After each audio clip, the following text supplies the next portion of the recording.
तो टाइटैनिक एक ऐसा जहाज रहा है इतिहास में जिसे शायद ही आज कोई ना जानता हो। टाइटैनिक का मतलब होता है बड़ा, विशाल, और सचमुच वैसा ही बड़ा और विशाल टाइटैनिक था भी। इस जहाज को उस समय की सभी फैसिलिटी से भरपूर बनाया गया था और इसकी सुंदरता का तो वर्णन भी नहीं किया जा सकता था। इसे बनाने में मिलियंस ऑफ डॉलर्स का खर्चा किया गया था और एक बड़े उद्घाटन के बाद सन 1912 में इसे उत्तरी अटलांटिक के बर्फीले पानी में पहली बार उतारा गया। अपनी पहली यात्रा इंग्लैंड से अमेरिका तक पूरी करने के लिए निकल पड़ा। उस समय इस जहाज पर करीब 2224 यात्री भी थे और यात्रा शुरू करने से पहले एक रिपोर्टर ने पूछा टाइटैनिक के डिजाइनर से कि आपका टाइटैनिक के बारे में क्या कहना है, और उसका जवाब था, मैं इतना जानता हूं कि अगर आकाश से परमेश्वर भी पृथ्वी पर उतर आए तो वो इस जहाज को नहीं डुबा सकता। जी हाँ, उसका कहना था कि मैं इतना जानता हूं कि अगर आकाश से परमेश्वर भी पृथ्वी पर उतर आए तो वो इस जहाज टाइटैनिक को नहीं डुबा सकता।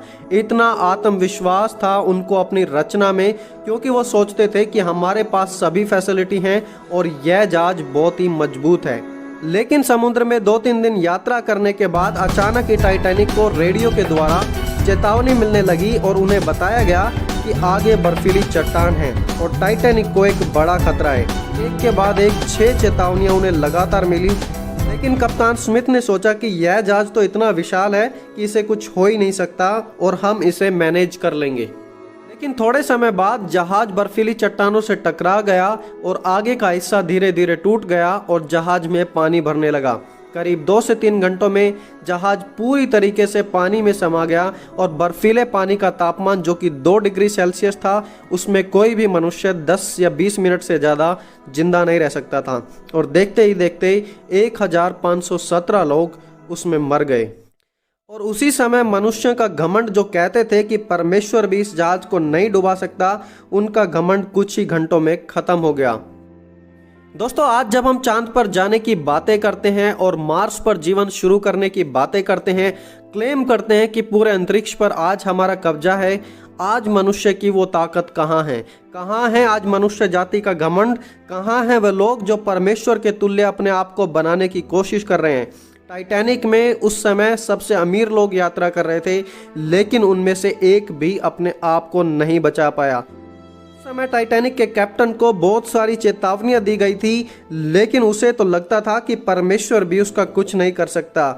ऐसे ही आज संसार सोचता था कि हम परमेश्वर के बिना सब कुछ कर सकते हैं, लेकिन सच तो यह है कि आज के हालात ने पूरी दुनिया को घुटनों पर लाकर खड़ा कर दिया है और परमेश्वर की हर बात सच साबित होती जा रही है। हम उसके बिना नहीं रह सकते हैं। दोस्तों, प्रेरित पौलुस ने लिखा कि हम उसी में जीवित रहते हैं, उसी में चलते फिरते हैं और उसी में हमारा पूरा अस्तित्व पाया जाता है। आज भी समय है कि हम उस रास्ते को छोड़ दें जो विनाश की ओर लेकर जा रहा है और अपनी सामर्थ पर घमंड ना रखें।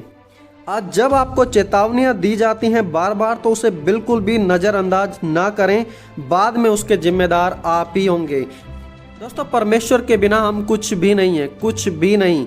आज हमारी दुनिया की स्थिति ने हमें यह सच बात सिखा दी है।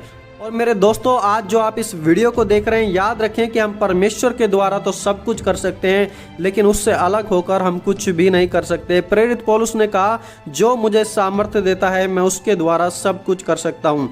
टाइटैनिक बर्फीली चट्टान से टकराया और चूर चूर हो गया और उसका कुछ भी नहीं रहा।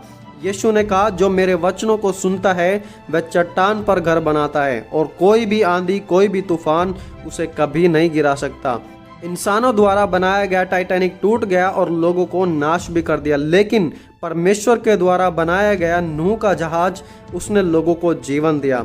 और दोस्तों, आप इस बात से अंदाजा लगा सकते हैं कि अगर प्रभु की आशीष है तो एक लकड़ी भी लोहे से मजबूत है, और अगर प्रभु की आशीष नहीं है तो लोहा भी लकड़ी से कमजोर है। और यही फर्क था नूह के जहाज में और टाइटैनिक में। तो इसीलिए दोस्तों, अपने आप पर घमंड करना छोड़ दें और प्रभु पर भरोसा रखना शुरू करें। प्रेरित पौलुस ने कहा, जिसे घमंड करना है तो वो प्रभु में घमंड करे और उसी में